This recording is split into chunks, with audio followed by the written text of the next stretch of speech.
One Garden Brighton is part of Plumpton College, so it is a subsidiary of the main college site, and our main horticulture department is all based here within the walls of the garden.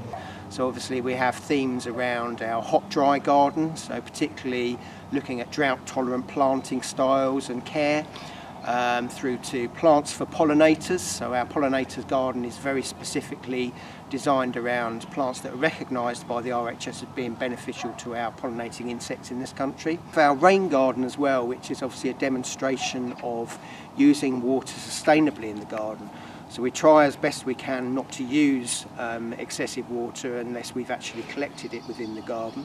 But our rain garden is specifically designed around managing sort of flood events, for example, or where we have a sudden deluge of water, if we have a sudden rainstorm.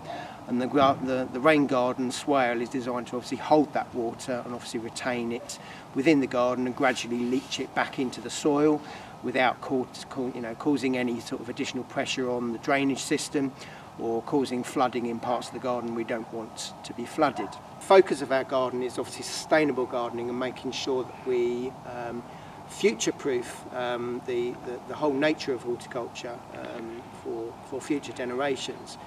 Whether that's around through water usage or whether it's through gardening practices, maybe the way we're actually changing the way we garden. Historically, obviously, particularly themed and ornamental gardens have always been very sort of intensive on using water or on using sort of materials. And our focus very much is being on sustainable, using our own composts, using everything we can within the garden and with as little waste as possible. And again, very much focus on wildlife and making sure that we benefit our pollinating insects, that we benefit our local sort of wildlife, and again, benefit for the local community, a free space for our community users to obviously come and enjoy the space.